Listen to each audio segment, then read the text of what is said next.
അപ്പോൾ ഇഷ്ടംപോലെ സ്ത്രീകൾ കഴിയുന്നു. അപ്പോൾ അവർ പറഞ്ഞു നമ്മളൊരു കാര്യം പറയട്ടെ. അപ്പോൾ പൈസ അധികം എടുക്കാത്തത് കൊണ്ടുള്ള പറഞ്ഞു ഇല്ല വേണ്ടാന്ന്. അപ്പോൾ പോയിട്ട് രണ്ടാമത് തിരിച്ചു വന്നു. അല്ല നമ്മളൊരു കാര്യം പറയാനുണ്ട്, പൈസ വേണമെന്നില്ല. അപ്പം ചേച്ചിട്ട് ഒന്ന് നോക്കിയോ എന്ന് ആ കുട്ടി പറഞ്ഞു. ഷോപ്പിലിരിക്കുന്നു, ഞാൻ തരാനാണ്. അങ്ങനെ അപ്പോൾ ചേച്ചി നോക്കിയിട്ട് പറഞ്ഞു, വെറുതെ അധികമൊന്നും പറഞ്ഞില്ല, നിങ്ങളെ ഭർത്താവിന്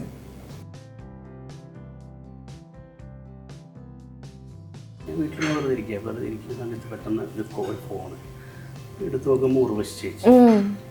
ഹരീഷ് എവിടെയുള്ള ഞാൻ വീട്ടിലുണ്ട്. ഹരീഷ് ടി വി ഒന്ന് ഓൺ ചെയ്ത് വെക്കുക. ഞാൻ ടി വി ഓണാക്കി. ഞാൻ ഈ വിവരം രഞ്ജിത്തേട്ടനോട് പറഞ്ഞു, ഇരുന്ന് ഇങ്ങനെ കരയുകയായിരുന്നു. കളംകാവൽ സിനിമയെ ബന്ധപ്പെട്ടിട്ട് മമ്മൂക്കയോട് ചേർന്ന ഒരു ക്വസ്റ്റ്യൻ ചോദിക്കുന്നതായിട്ടൊരു പോസ്റ്റ് കണ്ടു. അല്ല, അനാവശ്യമായത് എന്നല്ല, ഇത് നമ്മൾ എങ്ങനെ ഒരു കാര്യത്തെ വിശദീകരിക്കുന്നു എന്നുള്ളതിനനുസരിച്ചിരിക്കുമല്ലോ ഓരോ കാര്യങ്ങൾ. അത് എവിടെ എപ്പോൾ പറയണം, ഏത് സാഹചര്യത്തിൽ പറയുന്നു എന്നൊക്കെ അനുസരിച്ച് തന്നെയാണ്. ഹോം അപ്ലയൻസ് വാങ്ങാൻ ഒരിടത്ത്, ക്രോക്കറി വാങ്ങാൻ വേറൊരിടത്ത്, ഗാഡ്ജറ്റ്സ് വാങ്ങാൻ വേറെ എവിടെയോ ഒരിടത്ത്. അതെ, എന്തിനെങ്ങനെ പലയിടത്ത് ഓടണം? മൈജി ഫ്യൂച്ചർ ഉണ്ടല്ലോ.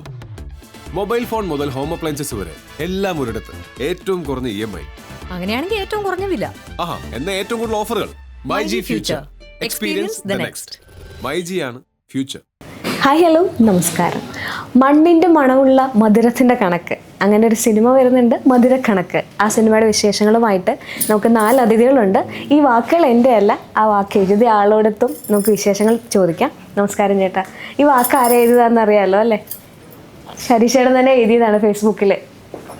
അതെ, എന്താണ് മണ്ണിൻ്റെ മണമുള്ള ഈ മധുരത്തിൻ്റെ കണക്ക്?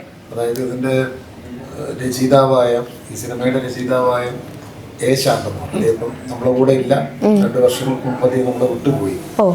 അദ്ദേഹത്തിൻ്റെ എല്ലാ കഥാപാത്രങ്ങളും മലയാളികൾക്കറിയാം, അദ്ദേഹത്തിൻ്റെ എല്ലാ നാടകങ്ങളും കണ്ട മലയാളികൾക്കറിയാം. മുഖ്യധാരയിൽ നിന്ന് പുറത്താക്കപ്പെട്ട മനുഷ്യരായിരിക്കും അദ്ദേഹത്തിൻ്റെ കഥാപാത്രങ്ങൾ. അപ്പം അത്തരം കഥാപാത്രങ്ങൾക്ക് എപ്പോഴും അത്തരം ഒരു സ്ഥലത്തിൻ്റെ ആ ഒരു ജീവിത പരിസരങ്ങളുമായിട്ട് അങ്ങേയറ്റം ബന്ധപ്പെട്ട് നിൽക്കുന്ന ആളുകളെ. അപ്പം നമ്മൾ വളരെ വേണ്ട എന്ന് വെക്കുന്ന ഒരാളുണ്ട്, അയാൾക്ക് എന്ത് കഥയാണുള്ളത്, വിചാരിക്കുന്നിടത്ത് ഒരാളായിരിക്കും ആ സിനിമയിൽ നാടകത്തിൽ അദ്ദേഹത്തിന്റെ കഥാപാത്രം എന്ന് പറയും.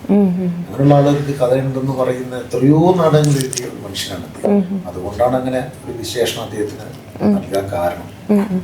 ഈ മാഷും ആ കഥാകൃത്തും തമ്മിലുള്ളൊരു ബന്ധം എന്തായിരിക്കും, അല്ലെങ്കിൽ ഇവർ തമ്മിലുള്ളൊരു സാമ്യം എന്തായിരിക്കും? അതായത് ഈ അധ്യാപകനും ഇതിലെ ഞാൻ ചെയ്ത ഒരു കഥാപാത്രം എന്ന് പറയുന്ന ഒരു കണക്ക് മാഷാണ്, റിട്ടയർ ചെയ്തൊരു സ്കൂൾ അധ്യാപകനാണ്. അദ്ദേഹം ഈ രചയിതാവുമായിട്ട് അങ്ങനെ ബന്ധമുള്ള ഒരു കഥാപാത്രമല്ല, മറിച്ച് ഈ ഇതുപോലെയുള്ള ഒരു നമ്മളെല്ലാവരും കാണാറുണ്ടല്ലോ, നമ്മുടെ നാട്ടിൽ നമുക്ക് ഭയങ്കര റെസ്പെക്റ്റ് തോന്നുന്നൊരു മനുഷ്യനായിരിക്കും ഒരു മാഷ് ഉണ്ടാവും നമുക്ക്, അല്ലേ? എല്ലാവരും അങ്ങനെ ഒരു മാഷ് ആ നാട്ടിലെ ഒരുവിധ ആളുകളൊക്കെ പഠിപ്പിച്ച ആളായിരിക്കും. പക്ഷെ അതേ സമയത്ത് തന്നെ അയാൾ വളരെ ജനകീയനും ആയിരിക്കുന്നല്ല. മറ്റേത് അങ്ങനെ ചിലപ്പോൾ നമ്മളൊരു ചാക്കോ മാഷ കണ്ടിട്ടുണ്ട്, അങ്ങനെ ഒരു കണക്കധ്യാപനം, വളരെ സ്ട്രിക്റ്റ് ആയിട്ട് ആരോട് അങ്ങനെ ഇതില്ലാത്ത അങ്ങനത്തെ ഒരു മാഷല്ല. വളരെ ജനകീയനായിട്ട് ബന്ധപ്പെടുന്ന, പഠിച്ച കുട്ടികളോട് പോലും ഒരു സൗഹൃദം സ്ഥാപിക്കുന്ന ഒരു മനുഷ്യനായിട്ടുള്ള ഒരാളാണ്. അങ്ങനെയുള്ള ഒരാളാണ്. അങ്ങനെയുള്ള ഒരാളുടെ ജീവിത പരിസരങ്ങളിലൂടെയാണ് ഈ കഥ പറഞ്ഞത്. സെന്തിലേട്ടാ, എന്താണ് ക്യാരക്ടർ? പക്ഷെ എനിക്ക് ആൻസർ കറക്റ്റായിട്ട് വേണം. വേണം.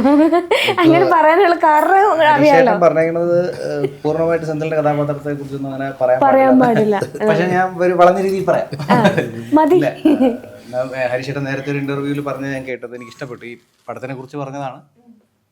ഇതിനകത്ത് നമ്മുടെ ജീവിതത്തിൽ ചില സമയത്ത് വട്ടപൂജ്യമായിട്ട് നിൽക്കുന്ന ചില സാഹചര്യങ്ങൾ ഉണ്ടാവാറുണ്ട് എല്ലാവരുടെ ലൈഫിലും. അപ്പം നമ്മുടെ കൂടെ ചിലർ വന്ന് നിൽക്കും. അപ്പോൾ ആ വട്ടപൂജ്യത്തിനൊരു വില ഉണ്ടാവും. അത് 10 ആവും, 100 ആവും. അങ്ങനെ ഹരീഷേട്ടൻ്റെ ജീവിതത്തിൽ ഹരീഷേട്ടൻ വട്ടപൂജ്യമായി നിൽക്കുന്ന സമയത്ത് വന്ന് നിൽക്കുന്ന ആൾക്കാരുടെ കൂട്ടത്തിൽ ഒരാളാണ് ഞാൻ. ദിനേശൻ എന്നാണ് എൻ്റെ കഥാപാത്രത്തിൻ്റെ പേര്. എനിക്ക് വളരെയധികം ആസ്വദിച്ച് ചെയ്തൊരു ക്യാരക്ടറാണ്. ത്രൂ ഔട്ടൊന്നുമില്ല, പക്ഷേ ഉള്ള സമയങ്ങളെല്ലാം വളരെ നല്ല രീതിയിൽ പെർഫോം ചെയ്യാനുള്ള ഒരു ക്യാരക്ടറാണ്. കുറച്ച് എനിക്ക് പെർഫോം ചെയ്യാനായിട്ടുള്ള സ്പേസ് ഉള്ളിടത്ത് മാത്രമേ ഞാൻ ചെയ്യുന്നുള്ളൂ എന്നുള്ള തീരുമാനമുണ്ട് ഇപ്പോൾ. അങ്ങനെയൊന്നുമില്ല. സിനിമകളുടെ എണ്ണം കുറയുമ്പം പലരും പറയുന്നത് അങ്ങനെയാണ്, എനിക്ക് കുറച്ചുകൂടെ പെർഫോം ചെയ്യാനായിട്ടുള്ള ഒരു സ്പേസ് ഉള്ളിടത്തേ അഭിനയിക്കുന്നുള്ളൂ എന്നുള്ളത്. അങ്ങനെ കിട്ടിയാൽ അങ്ങനെ സന്തോഷം. ഇല്ല, ഞാനൊക്കെ ഒരു സിനിമയിൽ ഒരു കഥാപാത്രം ചെയ്യാൻ വേണ്ടിയിട്ട് ഒരുപാട് പൊതിച്ച് കിടന്ന ആളാണ്. അപ്പൊ അതുകൊണ്ട് ഏത് ക്യാരക്ടർ വന്നാലും അത് മാക്സിമം ചെയ്യാനേ നോക്കുള്ളൂ. വേറെ എന്തെങ്കിലും കാരണം കൊണ്ട് അങ്ങനെ പോകാനേ ഉള്ളൂ. അല്ലാതെ മാക്സിമം ചെയ്യാൻ നോക്കും. അല്ലെങ്കിൽ ഒരു ആവർത്തന വിരസത ഒക്കെ വരുന്ന അങ്ങനെ ഒരുപാട് ഇതാവുമ്പോഴേ ചെയ്യാതിരിക്കാൻ സാധ്യതയുള്ളൂ. അല്ലെങ്കിൽ സിനിമകൾ ചെയ്യും.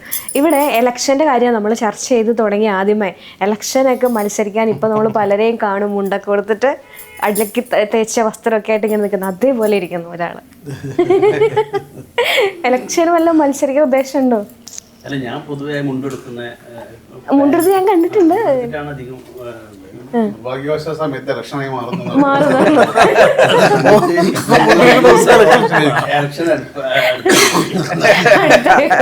അത്രേ ഉള്ളൂ. പിന്നെ ഓണമായിരുന്നേ പിന്നെയും കുഴപ്പമില്ലായിരുന്നു, ഓണമാണെന്ന് പറയായിരുന്നു. എന്താണ് ചേട്ടാ ക്യാരക്ടർ? എങ്ങനെയാണ് ക്യാരക്ടറിന്റെ പേര്? പുരുഷോത്തമൻ എന്നാണ് ക്യാരക്ടറിന്റെ പേര്. ഇത് പലിശ, നാട്ടിൻപുറത്ത് പലിശക്ക് പൈസ കൊടുക്കുന്നു. അന്നാ ഈ വേഷം കറക്റ്റ് അല്ലേ? അങ്ങനെ ഇതാണ് ക്യാരക്ടർ. കുറച്ചും കൂടെ ഡീറ്റെയിൽ ആയിട്ട് പറഞ്ഞു കഴിഞ്ഞാൽ മാഷ് പഠിപ്പിച്ച ആളാണ്. അപ്പം അതില് പിന്നെ ഒരു ഇതുവരെ ചെയ്യാത്തൊരു ക്യാരക്ടർ. കാരണം ഞാൻ ഇതുവരെ ഹ്യൂമർ പരിപാടിയാണ് ഒക്കെ ചെയ്തത്. അതിന്റെ അകത്ത് കുറച്ച് സീരിയസ് ആയിട്ട് ഒരു ക്യാരക്ടർ.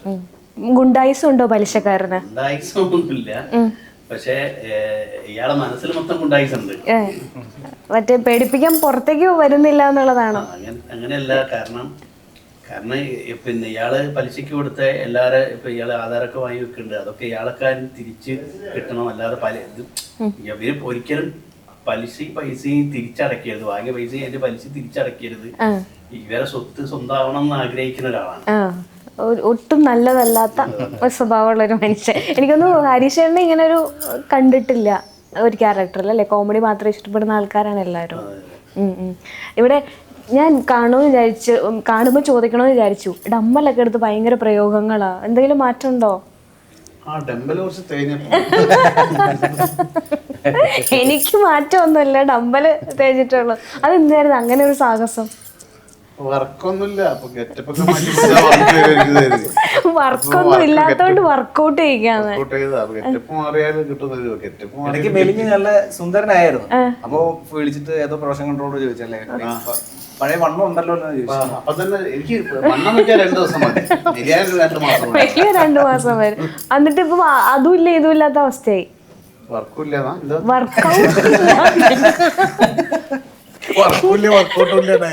ഞാൻ അങ്ങനെയല്ല, വണ്ണം ഉള്ളതും ഇല്ല ഇല്ലാത്തതും ഇല്ലാത്തൊരവസ്ഥയിലായി എന്നുള്ളതാണ്. ഞാനിപ്പോ അങ്ങനെ ആയി. നമുക്ക് വേണ്ട സമയത്ത് ഭയങ്കര ഫ്ലെക്സിബിൾ ആണല്ലേ ബോഡി. അതുകൊണ്ട് പിന്നെ കുഴപ്പമില്ല. എന്താണ് ക്യാരക്ടർ ഇതിലെ? ക്യാരക്ടർ നേരത്തെ പറഞ്ഞ പോലെ അരീഷേട്ടന്റെ ലൈഫിലുള്ള കുറച്ച് 3-4 പേര്, അരീഷേട്ടനെ പഠിപ്പിച്ച കുട്ടികൾ, അത് ചില അങ്ങനെ കയറി വരുന്ന ഒരു ക്യാരക്ടറാണ്. നമ്മൾ ഒരു കുറച്ച് ഹ്യൂമർ ഒന്നും അല്ലാത്ത, പറയുന്ന കേട്ടാത്തൊരു ഹ്യൂമർ ചെയ്ത് ഒരുപാട് ആളെ ചിരിപ്പിച്ച പോലെയാണ്. അല്ലേ, ഹ്യൂമറുകൾ കണ്ട് ആളുകൾ ചിരിച്ചിട്ടുണ്ട്, നമ്മളെല്ലാവരും ചിരിച്ചിട്ടുണ്ട്. സിനിമയിലും ഞാൻ അങ്ങനെ വലിയൊരു ഹ്യൂമർ ചിരിപ്പിച്ചിരുന്നു. അപ്പോഴും നമ്മൾ ചില കഥാപാത്രങ്ങൾ ആഗ്രഹിക്കില്ല, ചില ആക്ടർ എന്നുള്ള രീതിയിൽ നമുക്ക് അങ്ങനത്തെ വേഷങ്ങളെ കിട്ടിയാൽ നന്നായിരുന്നു, ആരിൽ തന്നാൽ നന്നായിരുന്നു. അങ്ങനെ ഒരു സാധനമാണ് പരീക്ഷേട്ടൻ തന്നു. അത് എനിക്ക് വലിയ സന്തോഷത്തോടെ ചെയ്യാൻ പറ്റി. പരീക്ഷേട്ടൻ്റെ കൂടെ ആയതുകൊണ്ട് നമുക്ക് ആ ഒരു ടെൻഷനോ ആ ഒരു പിടുത്തമൊന്നുമില്ലാണ്ട് അതെ, ഞങ്ങൾക്ക് ടെൻഷനൊന്നും ഇല്ലായിരുന്നു. ടെൻഷൻ മൊത്തം അരീഷേട്ടൻ്റെ പ്രൊഡ്യൂസർ കൂടിയാണല്ലോ, അങ്ങനെ ഒരു സാഹസം കൂടെ ചെയ്തു ഇതിലല്ലേ? എന്തായിരുന്നു അങ്ങനെ ഒരു തീരുമാനം, സ്വന്തമായിട്ട് പ്രൊഡ്യൂസ് ചെയ്യാമെന്നുള്ള തീരുമാനം? ഞാൻ പറഞ്ഞല്ലോ, ഞാൻ ഈ സിനിമയായിട്ടുള്ളൊരു ആത്മബന്ധമുണ്ട്. ശാന്തം വിട്ടുപോയതോടുകൂടി അത് കൂടുകയാണ് ചെയ്തത്. അപ്പോൾ എൻ്റെ സാംസ്കാരിക ഉത്തരവാദിത്വം, ധാർമ്മിക ഉത്തരവാദിത്വം ഒക്കെ ഉണ്ടായിരുന്നു സിനിമയിൽ. അപ്പം അങ്ങനെയാണ് അതിലേക്ക്. നസീറായിരുന്നു ആദ്യം എൻ്റെ പ്രൊഡ്യൂസർ. നസീർ തന്നെ എപ്പോഴും എൻ്റെ പാർട്ണറായിട്ടുള്ളത്. നസീറിൻ്റെ കൂടെ ഞാനും കൂടെ സഹകരിക്കുകയായിരുന്നു. കൂടെ മകനെ കൂടെ വന്നു, അതായത് മൂത്ത ആള് വന്നു അല്ലേ? ആദ്യത്തെ സിനിമയാണോ ആളുടെ? അതെ അതെ, അയാളുടെ ആദ്യത്തെ. അങ്ങനെ ഒരു തീരുമാനം കൂടെ എടുക്കാൻ കാരണം എന്താണ്? ഞാൻ എടുത്ത തീരുമാനമല്ല, അത് ശാന്തനുള്ളപ്പോൾ തന്നെ അദ്ദേഹം ആണ് വിഷ്ണുവിനെ സെലക്ട് ചെയ്തത്. ഈ ക്യാരക്ടർ വിഷ്ണു ചെയ്താൽ നന്നായിരിക്കും എന്ന് പറഞ്ഞ ശാന്തനാണ്. അങ്ങനെയാണ് അതിലേക്ക് വരുന്നത്. വിഷ്ണു ചെയ്യാൻ പറ്റുമല്ലേ എന്നൊരു ഡൗട്ട് ഉണ്ടായിരുന്നു അവൻ്റെ ജോലിയും പഠിത്തമൊക്കെ ആയിട്ട്. പക്ഷെ അവനത് ചെയ്യാൻ പറ്റി, അവൻ നല്ല രീതിയിൽ ഒരു പ്രൗഡ് അച്ഛനും കൂടെ ആവട്ടെ ഇതിൽ മകൻ്റെ പെർഫോമൻസ് കണ്ടിട്ടല്ലേ? അങ്ങനെ തോന്നിയിട്ടുണ്ടോ എപ്പോഴെങ്കിലും ആക്ടിങ് കണ്ട് നിൽക്കുന്ന സമയത്ത് ഇവൻ ഇത്രയും നന്നായിട്ട് ചെയ്തല്ലോ എന്നുള്ള തോന്നലുണ്ടായിട്ടുണ്ടോ? അല്ല, സ്വാഭാവികമായിട്ട് നമുക്ക് സന്തോഷം കാര്യങ്ങളൊക്കെ ഉണ്ടാവും. അതായത് നേരത്തെ പറഞ്ഞ നമ്മുടെ ഒരു മക്കളെന്നൊക്കെ പറയുന്നത് നമ്മളൊരു ബോഡീൻ്റെ പാർട്ട് തന്നെയാണല്ലോ. സ്വാഭാവികമായിട്ടും അങ്ങനെ ഒരു സന്തോഷമൊക്കെ എല്ലാവർക്കും ഉണ്ടാവും. ഇല്ല എന്നൊക്കെ പറയുന്നത് കള്ളത്തരായിരിക്കും.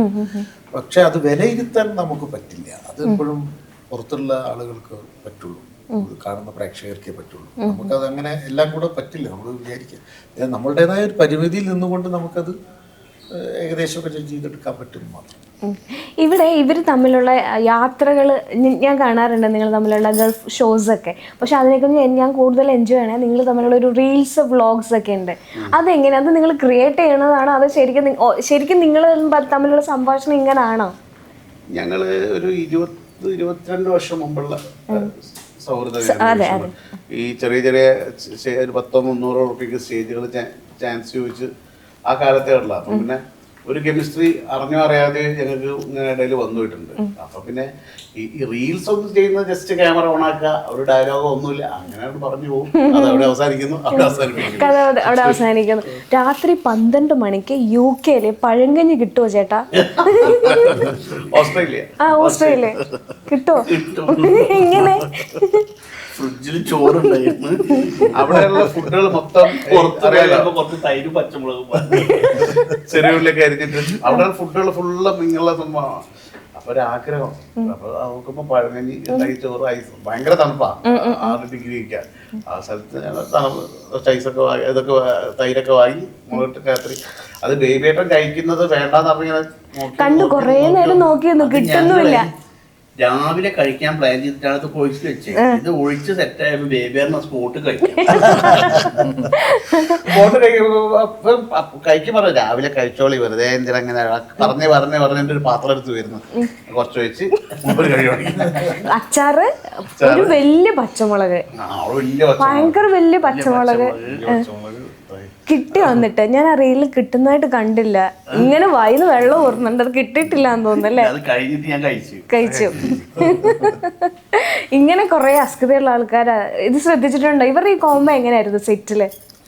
അയ്യോ, ഇവര് അല്ല, എനിക്ക് പണ്ടേ പരിചയമുള്ള ആളുകളല്ലേ. ഇവരൊക്കെ വളരെ വർഷങ്ങൾക്ക് മുമ്പ് തന്നെ പരിചയമുള്ള ആളുകളാണ്. അപ്പൊ അതുകൊണ്ട് പിന്നെ ഇവരുടെ എല്ലാ സംഭവങ്ങളും ഞാൻ ആസ്വദിക്കുന്ന ആളുകളാണ്.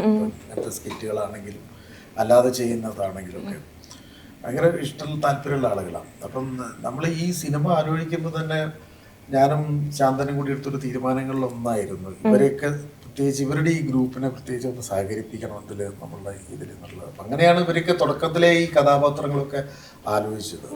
ആ ആലോചന തന്നെയായിരുന്നു. പിന്നീട് മാറ്റങ്ങളൊന്നും അതിൽ വന്നിട്ടുമില്ല. അങ്ങനെ തന്നെ അത് മുന്നോട്ട് കൊണ്ടുപോയി. പിന്നെ ഈ സിനിമയിലെ കോമ്പിനേഷൻസ് എന്ന് പറഞ്ഞാൽ ഇവരൊന്നും തമ്മിലുള്ള കോമ്പിനേഷൻസ്, എൻ്റെ ക്യാരക്ടറുമായിട്ടുള്ള കോമ്പിനേഷൻസ് ഓരോരുത്തർക്കും സെപ്പറേറ്റ് ആയിട്ടായിരുന്നു. ഇടയ്ക്ക് ട്രെയിലർ കണ്ട സമയത്ത് നമ്മളെ ഒന്ന് ചിരിപ്പിക്കുന്നുണ്ട്, ചിന്തിപ്പിക്കുന്നുണ്ട്, ഒന്ന് സങ്കടത്തിലേക്ക് അഴുത്തുന്നുണ്ട്. ഒരു വല്ലാത്തൊരു പേടിയുണ്ട്. അത് പ്രേതമാണോ അല്ലെങ്കിൽ വേറൊരു നെഗറ്റീവ് എനർജി ആണോ എന്ന് നമുക്ക് തോന്നിപ്പോവും. ശരിക്കും അതെന്താണ് പറയാൻ പറ്റുമോ അതിനെ പറ്റിയിട്ട്? അല്ല, മധുരക്കണക്കെന്ന് പറഞ്ഞ ഈ സിനിമ ഈ ഒരു നമ്മൾക്ക് എല്ലാവരും നമ്മുടെ ജീവിതത്തിൽ ഭയങ്കര കണക്ക് കൂട്ടുള്ള ആളുകളല്ലേ അല്ലേ? അതെ. നമ്മളെ ചെറിയ കണക്കുകളിലൊന്ന് തെറ്റിപ്പോകുമ്പോഴത്തേക്ക് നമ്മൾ കഴിഞ്ഞില്ല, നമ്മളെല്ലാ പ്രശ്നങ്ങളും നമ്മളാകെ മൂടൗട്ടായി പോകും അല്ലേ? അതാണ് നേരത്തെ പറഞ്ഞ സെന്തിൽ പറഞ്ഞത്. ചിലപ്പോൾ വട്ടപൂജയായിരിക്കും നമ്മളാണ് ഒരു നിമിഷത്തിൽ ചിലപ്പോൾ 100,000 മാറും. വട്ടപൂജയിൽ നിൽക്കുമ്പോൾ ഒരു ഇടത് ഭാഗത്തിൽ ഒന്ന് വന്നാൽ മതി, വലത് ഭാഗത്ത് പിന്നും കുറച്ച് നമ്മളെ പോലത്തെ കുറച്ച് വട്ടപൂജകൾ അപ്പുറം വന്ന് നോക്കുമ്പോൾ അങ്ങനെ ഒരു കൂട്ടായ്മ ചിലപ്പോൾ വലിയ സംഭവങ്ങൾ. ഈ സിനിമ തന്നെ അങ്ങനെയാണ് സംഭവിക്കുന്നത്. അപ്പം അങ്ങനെയൊക്കെയുള്ള ഒരു കൂട്ടായ പ്രയത്നത്തിന്റെ ഒരു വലിയ ദിശയിലേക്ക് കൊണ്ടുപോകുക എന്നുള്ള ഒരു ആഗ്രഹം കൂടെ ഇതിന്റെ പിന്നിലുണ്ട്. അവിടെ ഈ ഭയപ്പെടുത്തുന്ന എന്തായിരിക്കും? ഭയപ്പെടുത്തുന്നതല്ല, മീൻസ് ഭയപ്പെടുത്തുന്ന കാര്യങ്ങളല്ല, അവനവന്റെ ജീവിതം തന്നെയാണ്. നമ്മളതിനെ എങ്ങനെ കാണുന്നു എന്നുള്ളതിനനുസരിച്ചല്ലേ നമ്മളെ ഭയമില്ലായ്മയൊക്കെ ഉണ്ടാവുക. അങ്ങനെയുള്ളൊരു സ്ഥലത്തു കൂടെ ഈ പ്ലോട്ടിലൂടെയാണ് കഥ പറഞ്ഞു പോകുന്നത്. ഒരു കണക്ക് കൂട്ടലുകളുടെ ഒരു ഗുണന പ്രക്രിയയുടെ ഹരണ പ്രക്രിയയുടെ ഒക്കെ ഇടയിലൂടെ അങ്ങനെ അതെ, അങ്ങനെ കൂട്ടലും കുറക്കലും ആണെങ്കിൽ നമുക്ക് ഒരുവിധമൊക്കെ ഒപ്പിക്കാം. ഹരിക്കലാണെങ്കിൽ പിന്നെയും കുറച്ചും കൂടെ, ബാക്കി ലസാഘോസമൊന്നും പറ്റത്തില്ല എന്നുള്ളതാണ്. അപ്പം എനിക്ക് തോന്നുന്നു അതായിരിക്കും ലൈഫായിട്ട് കണക്ട് ചെയ്യിപ്പിക്കുന്നത് എന്നുള്ളതാണ്. ഹരണ പ്രക്രിയകളിൽ എപ്പോഴും വലിയ സംഖ്യേൻ്റെ അടുത്ത് ചെറിയ സംഖ്യ കടം വാങ്ങാറില്ലേ? ഉണ്ട്. അങ്ങനെയുള്ള വലിയ രസകരമായ സ്ഥലത്ത് കൂടിയാണ്. അങ്ങനെ അതേപോലെ തന്നെ ഇപ്പം എന്തായാലും ഒരു മധുരത്തിൻ്റെ കണക്കാണ്. നമുക്ക് എപ്പോഴും ഉണ്ടാവും ഒരു മധുരമുള്ള ഓർമ്മ. നമുക്കൊരു മധുരമുള്ള ഓർമ്മ ഷെയർ ചെയ്യാം. അപ്പം ചേട്ടൻ്റെ ലൈഫിൽ ഏറ്റവും മധുരമുള്ള ഒരു ഓർമ്മ എന്തായിരിക്കും? ഇത് ഇനി 10 മിനിറ്റ് കൂടെ ഉള്ളൂ. അതെ, വേഗം പറയണം. എനിക്ക് കുറച്ച് സമയം വേണം, അതുകൊണ്ട് അവിടുന്ന് പറയാം. അനീഷ് ചേട്ടൻ പറയട്ടെ. അപ്പം ചേട്ടൻ പെട്ടെന്ന് ഇൻസ്റ്റൻ്റ് ആയിട്ട് വരും. ബാക്കി ഇവരൊന്ന് ആലോചിച്ചെടുക്കട്ടെ. ലൈഫിൽ ഏറ്റവും മധുരമുള്ളൊരു ഓർമ്മ എന്തായിരിക്കും?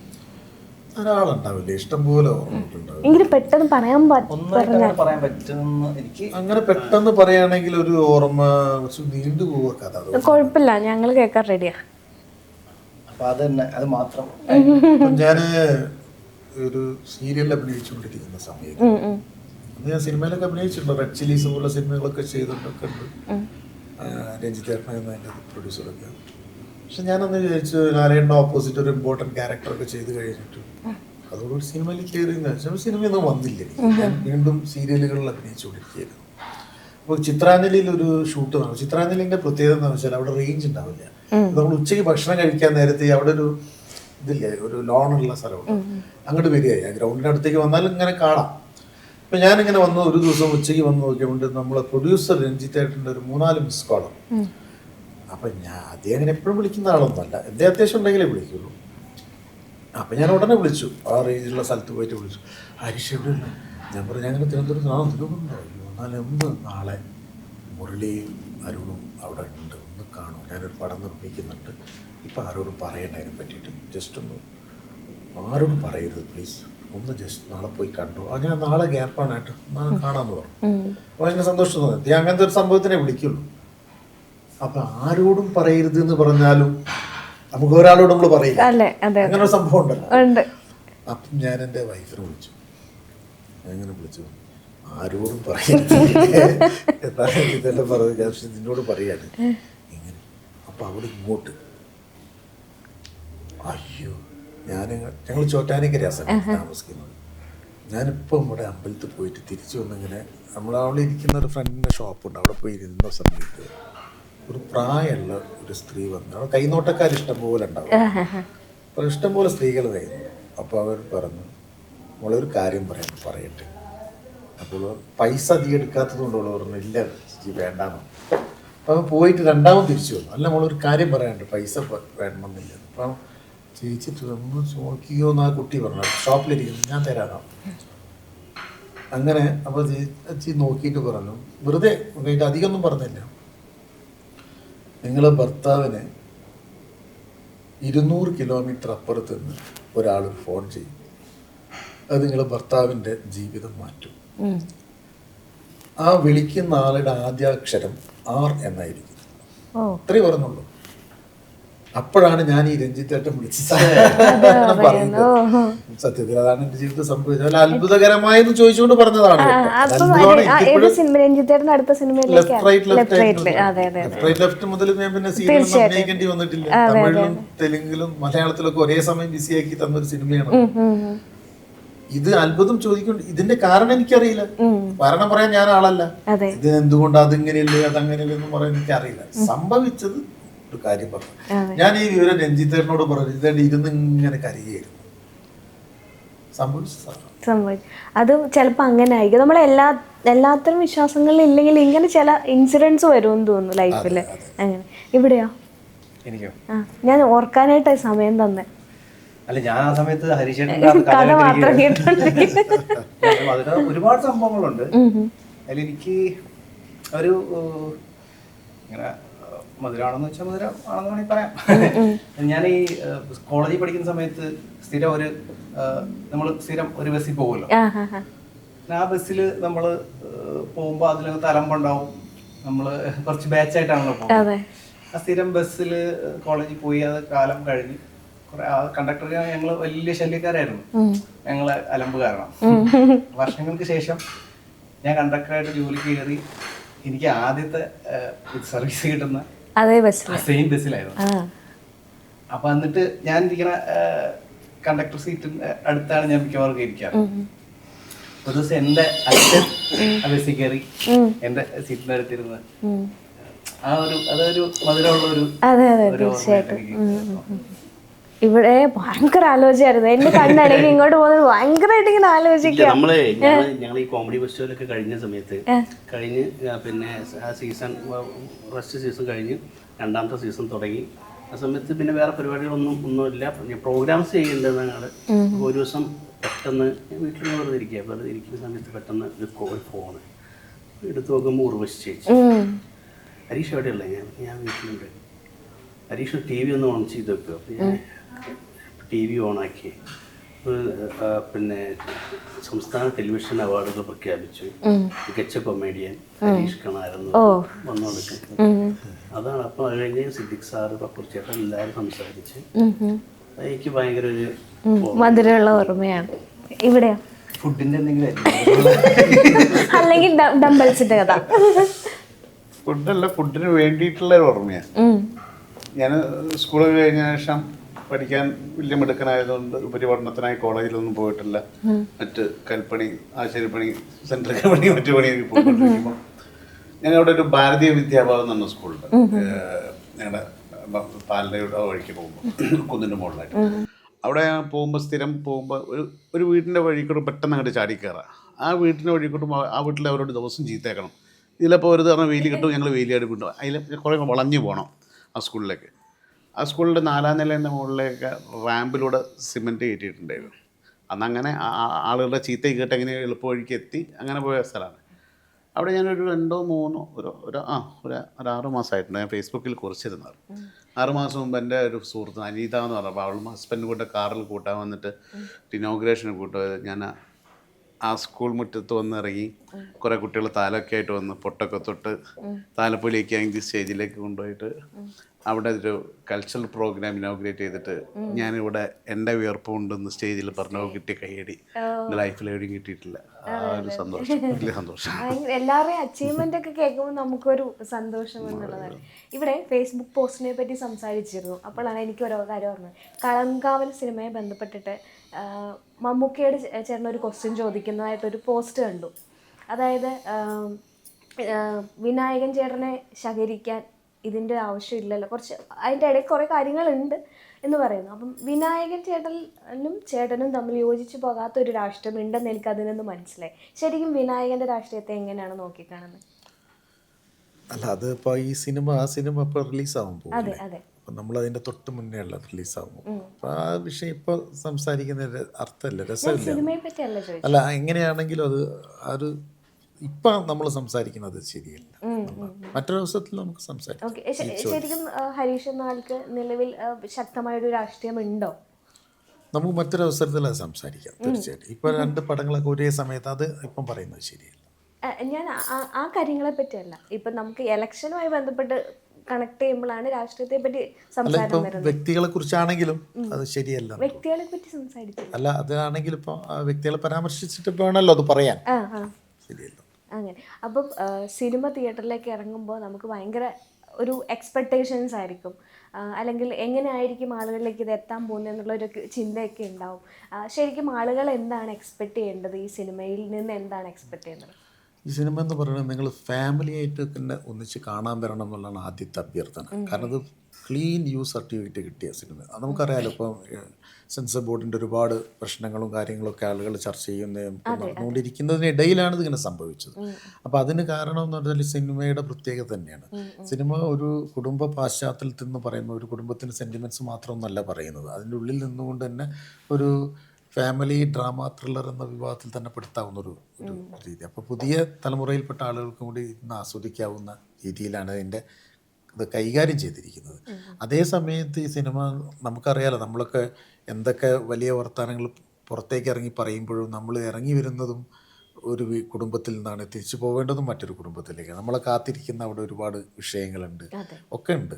അപ്പോൾ അങ്ങനെയാണ് നമ്മളെല്ലാവരും സിനിമ കാണാൻ വരുന്നത്. അപ്പോൾ അതുകൊണ്ട് തന്നെ എല്ലാവർക്കും എളുപ്പത്തിൽ കമ്മ്യൂണിക്കേറ്റ് ചെയ്യുന്ന, എല്ലാവരും അനുഭവിക്കുന്ന ഒരു വിഷയത്തിലൂടെയാണ്, ഒരു പ്ലോട്ടിലൂടെയാണ് ഈ കഥ പറഞ്ഞു പോകുന്നത്. ഇപ്പം ക്ലീൻ യൂസ് സർട്ടിഫിക്കറ്റ് എന്ന് മെൻഷൻ ചെയ്യുമ്പോൾ അത് കിട്ടാൻ ഇച്ചിരി പാടാണെന്ന് തോന്നുന്നു അല്ലേ? അങ്ങനത്തെ ഒരു സാഹചര്യം ആണല്ലോ. അപ്പം അങ്ങനെ കിട്ടുമ്പം നമുക്കതൊരു വലിയ ഒരു കാര്യമായിട്ട് തന്നെ കാണുന്നു. അനാവശ്യമായിട്ടുള്ള ഒരു സെൻസറും സിനിമകളിൽ വരുന്നുണ്ടോ ഇപ്പോൾ? അല്ല, അനാവശ്യമായത് എന്നല്ല, ഇത് നമ്മൾ എങ്ങനെ ഒരു കാര്യത്തെ വിശദീകരിക്കുന്നു എന്നുള്ളതിനനുസരിച്ചിരിക്കുമല്ലോ ഓരോ കാര്യങ്ങളും. അത് എവിടെ എപ്പോൾ പറയണം, ഏത് സാഹചര്യത്തിൽ പറയുന്നു എന്നൊക്കെ അനുസരിച്ച് തന്നെയാണ്. ഇപ്പോൾ ഈ സെൻസർ ബോർഡിൽ ഇരിക്കുന്ന ആൾക്കാരും മോശക്കാരൊന്നും അല്ലല്ലോ, അവരവരുടെ ജോലിയും കൂടി ചെയ്യുകയാണല്ലോ. അപ്പോൾ അതുകൊണ്ട് പ്രശ്നങ്ങളുണ്ട്. സിനിമ വരാൻ പോവാണ്. എല്ലാവിധ ആശംസകളും ഞങ്ങളുടെ സൈഡിൽ നിന്ന് അറിയിക്കുന്നു. സിനിമ വൻ വിജയമാകട്ടെ. Thank you so much. ഒരുപാട് താങ്ക് യു.